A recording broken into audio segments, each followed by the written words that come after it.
Assalamualaikum warahmatullahi wabarakatuh. Ya, ini malam menjelang kita istirahat nih. Ya, saya coba berbicara tentang kondisi negara kita ya. Negara kita ini kan negara hebat sebetulnya. Negara terkaya di dunia ini, dan ada orang paling penting di dunia ini, B.J. Habibie. Dan sejarahnya itu sudah menjadi guru dunia Nusantara ini. Ketika orang-orang Cina dari Tibet itu mau belajar, mereka belajar ke Sriwijaya, belajar di Palembang, baru mereka ziarah ke India. Jadi belajarnya itu di Nusantara, tempat ziarahnya di India. India ini adalah benua, pecahan benua yang membentur Asia. Jadi memang mereka memiliki sesuatu juga. Nah, negara kita yang hebat ini hari ini ada mahasiswa demo. Saya ini dosen 20 tahun. Saya kenal mahasiswa saya. Setahu saya mahasiswa saya ini pasif. Jarang yang agresif gitu loh. Dan saya juga kuliah di UI. Juga saya tahu mahasiswa itu nggak agresif juga. Ya karena banyak beban kuliah segala macam gitu. Ngurusin diri sendiri aja susah. Lalu saya ngambil S2 juga di ITB tahun 96. Saya ketemu mahasiswa-mahasiswa S2 ITB yang juga nggak agresif. Ya mereka terbebani untuk menyelesaikan pendidikan S2 karena mereka menjadi dosen harus menyelesaikan S2. Lalu saya juga menjadi mahasiswa S2 di Universitas Bandar Lampung, manajemen. Jadi saya tahu komunitas mahasiswa itu. Jadi kalau ada hari ini demonstrasi mahasiswa, pemicunya itu biasanya cuma 1-2 orang aja yang saya tahu. Kalau saya ini dari SMA itu ikut rombongan-rombongan yang berantem antara SMA di Lampung nih. SMA 2 lawan SMA 1. Ya pemicunya itu ya 1-2 orang. Dan saya juga SMA di SMA 11 Bulungan sama SMA Bulungan tahun 80 itu. Yang kerjanya buat ribut ini mahasiswa veteran namanya. Siswa veteran, siswa-siswa yang nggak naik kelas gitu. Nah, di kampus-kampus itu juga kurang lebihnya ya dulu ketika saya masuk kampus UI itu banyak sekali tulisan-tulisan protes, gantung Soeharto gitu-gitu. Cuman saya tahu mahasiswa-mahasiswa itu ya mereka umumnya ya memang suka nongkrong dulu, makanya kampus sekarang nggak boleh lagi nongkrong. Makanya saya aneh mahasiswa sekarang nih nongkrong di kampus nggak ada, tapi kok bisa mereka bergerak. Kalau dulu mahasiswa itu kuliahnya 10 tahun, 12 tahun. Kalau hari ini perasaan saya mahasiswa itu padat jadwal.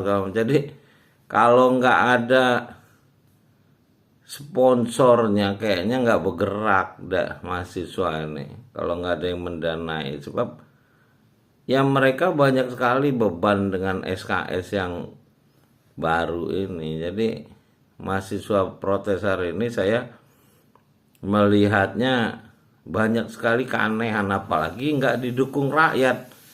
Ini ada demo emak-emak, ada demo petani. Ya cuman ya ini pertanda sih ada kelompok oposisi gitu loh. Yang memang sudah lama menjadi penantang dari Presiden Prabowo nih.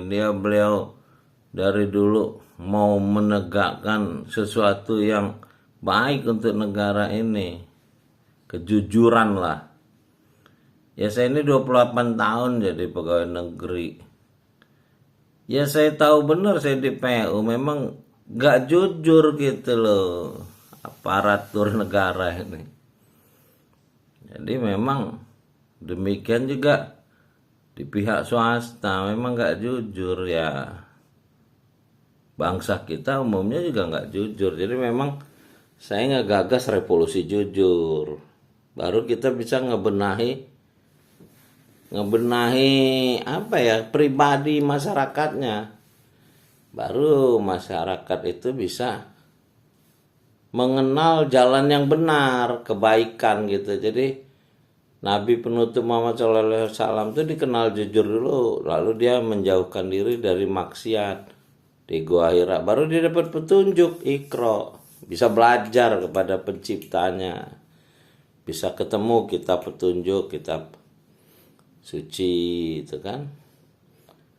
Lah kalau hari ini di lingkungan masyarakat nggak jujur, memang mereka nggak ketemu kebenaran ya, mereka cuman dikendalikan oleh kepentingan-kepentingan aja. Nah hari ini petani mulai punya kekuatan ini, mereka mulai mampu melakukan revolusi petani gitu. Nah ini sama dengan Eropa dengan revolusi petaninya Jerman, sehingga Jerman itu menjadi kekuatan ekonomi industri di Eropa. Nah hari ini petani Indonesia ini akan menjadi kekuatan ekonomi Indonesia, bukan mahasiswa lagi. Mahasiswa nggak ada kekuatan apa-apa, cuman punya suara aja. Ya tapi memang langkah Pak Prabowo ini untuk melawan lembaga-lembaga yang besar yang korupsi. Kalau di era presiden sebelumnya Jokowi itu yang korupsi kecil-kecilan yang disikat, tukang parkir dan lain-lain. Yang gede kayaknya korupsinya ya geng Solo dengan oligarki. Nah ini Pak Prabowo ini sepertinya sedang berhadapan dengan oligarki dan geng Solo yang mengomandani korupsi 80 tahun di negara ini kayaknya. Ya mudah-mudahan aja Pak Prabowo ini ada kekuatan dari pencipta manusia, pencipta Pak Prabowo yang menakdirkan Pak Prabowo Subianto ini menjadi Presiden Republik Indonesia hari ini. Dengan cara yaitu tadi, kita napak jelas Nabi penutup Muhammad SAW yang mampu meruntuhkan kekaisaran Romawi dan Persia yang sombong, yang arogan gitu, melawan Tuhan. Jadi hari ini orang-orang yang ingin menggulingkan Presiden Prabowo Subianto ini ya memang mereka melawan Tuhan kalau kata saya. Mereka ingin menurunkan presiden yang masih punya masa jabatan sampai 2029. Ini kan udah melawan takdir Tuhan. Dia mau merubah takdir Tuhan bahwa Presiden Prabowo ini memegang amanat sampai 2029. Nah, kalau mereka ingin menurunkan Presiden Prabowo Subianto sebelum 2029 ini berarti mereka sedang merencanakan akan melawan amanat dari Tuhan dari pencipta manusia, karena udah ada ketentuannya. Masalah Pak Prabowo nanti Tuhan yang hukum kalau dia salah, tapi kalau mahasiswa ingin menurunkan Pak Prabowo kayaknya nggak pantas lah. Mahasiswa ngurusin dirinya sendiri aja dulu, belajar yang benar di kampus. Kalau mau diurusin benerin kampusnya, biasanya kampusnya banyak nggak bener juga, birokrasi kampus dan lain-lain.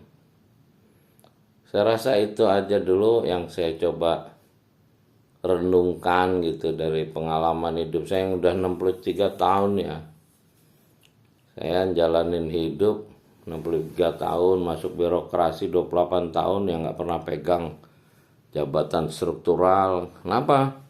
Karena masifnya kekuasaan pemerintahan yang menjalankan ya manipulasi lah, manipulasi kebijakan oleh oknum-oknumnya. Ya boleh dicek lah, makanya melahirkan korupsi yang merata hampir di seluruh Indonesia ini kan. Karena ada kekuatan-kekuatan juga yang membuat aparatur negara ini untuk korupsi gitu. Ya saya nggak tahu, tapi saya berharap Presiden Prabowo Subianto ini bisa bertahan sampai selesai memegang amanatnya 2029 kalau beliau panjang umur. Mahasiswa saya harap kembali dengan kewajibannya menuntut ilmu, karena itu juga perintah dari Tuhan. Jangan buang-buang energi untuk hal-hal yang sekarang bukan menjadi status Anda gitu loh. Pak Prabowo ini udah banyak musuhnya. Dari dia dipecat dari Angkatan Bersenjata Indonesia, cobaannya udah banyak.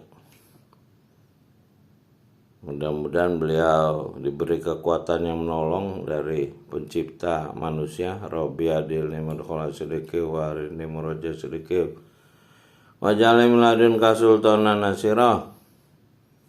Mudah-mudahan kita semua selamat. Rabbana atina fid dunya hasanah wa fil akhirati hasanah wa qina adzabannar. Mudah-mudahan kita bisa menghadapi para pendusta, dajjal. Rabbana atina min ladunka rahmatan wa hayyi lana min amrina rasada. Dan mudah-mudahan orang tua kita diampuni. Rabbir pilih wali walidayya warhamhuma kama rabbayani shaghira. Wali jamil mu'minin wal mu'minat wal muslimin wal muslimat ala yaminihum wal amwat. Terima kasih sudah menonton. Sampai jumpa lagi dari Menara Langit, Bang Haji Handra. Terima kasih.